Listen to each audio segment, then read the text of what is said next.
I want to preface this video by saying I am by no means a professional. All the information presented in this video is based on my own experiences and research that I have done. If you know me, you know I love a good boss fight. I'll always be down to deck it out with Nightmare King Grim or Pontiff Sullivan. But why is that? Most of the people that watch me do these things call me a masochist. But for me and many others, this is just our way of having fun playing video games. So I put some thought into why we love difficult boss battles, the addicting experiences of the fight, and how game developers achieve this. And after a bit of research, this is what I've found out.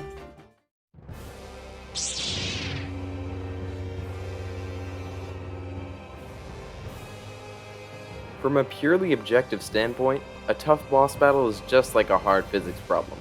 You spend a few hours of your day going at the same thing over and over again, but personally, I find the boss fight just a tad more enjoyable. And I think the main contributor to this is the difference in situation in which you complete each task. For the homework problem, there's a deadline you have to meet, or a test date that you're studying for, and you probably wouldn't complete it if it weren't necessary that you do so. But for the fight, you don't have to complete it. There is no set date, and you have no real-life responsibility to finish. However, there is another similarity between the problem and the fight which makes the real difference. They both require your full attention while you're doing them. This is what I think is one of the primary draws of these boss battles. They're so hard that while you're doing them, they're all you think about. The crushing responsibility of daily life goes away as you drift into the world of the game. This is why I use things like the Pantheon of Hallownest as stress relievers. When I'm in the groove, I'm not thinking about school or my future or what I'm going to do with my life. I'm thinking about one thing, the game. Apart from stress relief, there are a few other things that a boss fight can give. One of the largest is the sense of achievement you get from beating a hard boss. Dark Souls 3 was my first Dark Souls game, and as you can imagine, starting out, I wasn't very good. But I will always remember the time I beat Vort.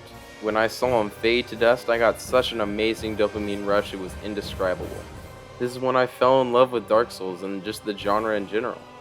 Be that as it may, everything has a downside, and the major one that I've experienced is the notion that if you don't beat hard games, you aren't a gamer. In all honesty, this is one of the reasons I bought Dark Souls in the first place. I wanted to be a gamer. So I went through the game and had a lot of fun until I hit the Nameless King like a brick wall. I spent 10 hours trying to beat him to no avail. After the first few, I only kept going because I thought it would give me some sort of status.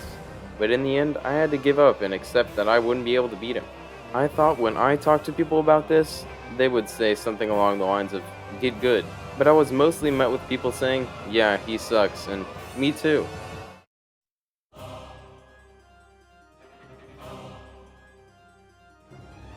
As a connoisseur of boss fights, I know how it feels to spend a few hours on a fight and make what seems to be no progress. And after many boss battles, I think I've figured out the mental pattern that we take when we do these challenges. This revelation came to me when I was watching a Stuff Made Here video, and the host Shane was explaining the bathtub curve, which is a graph that engineers use to visualize the success rate of different builds. As I do with most things, I immediately related it to video games, and specifically this time, the experience I've had with bosses. First, on the graph we're going to replace the failure rate with a success percentage, and add a threshold at the top representing beating the boss. Then we can start making our boss chart. We start off with a small drop-off due to both beginner's luck and the energy you have at the start of the fight. Then we hit what I coin the learning stage, where you have no chance of beating the boss, but you get slightly further and further each try. This stage ends once you hit your first stroke of luck. Afterwards, you decrease due to fatigue until you hit your next stroke, and this cycle continues until you hit the threshold of the boss. This threshold will be higher for harder bosses and lower for easier ones.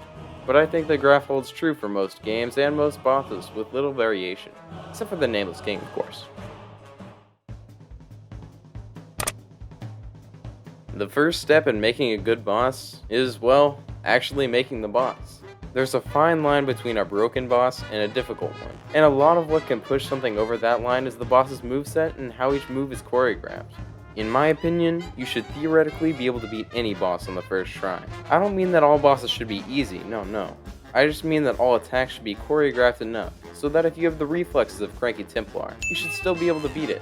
Attacks that don't abide by this include attacks with only a frame or two of windup, near unpredictable one-shot attacks, and just general jank.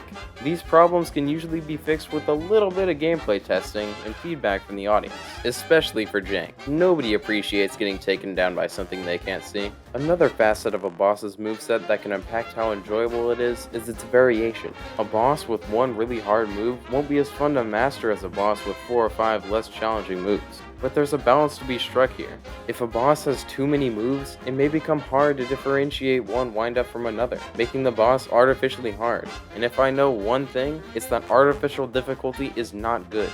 Once the boss's moveset is finished, you can start on the setting.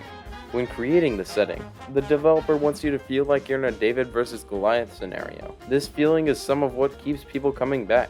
As humans, we love to win as the underdog. This is why most bosses are larger than the player character. To push this point even further, fights are usually staged in small arenas, where there's nowhere to run, which creates the notion that it's either kill or be killed. Large open spaces tend to create boss fights that lag on, or get boring, due to the space that the player has to run around it. The last tool in the developer's toolkit is music. A lot of what makes a battle replayable is the soundtrack.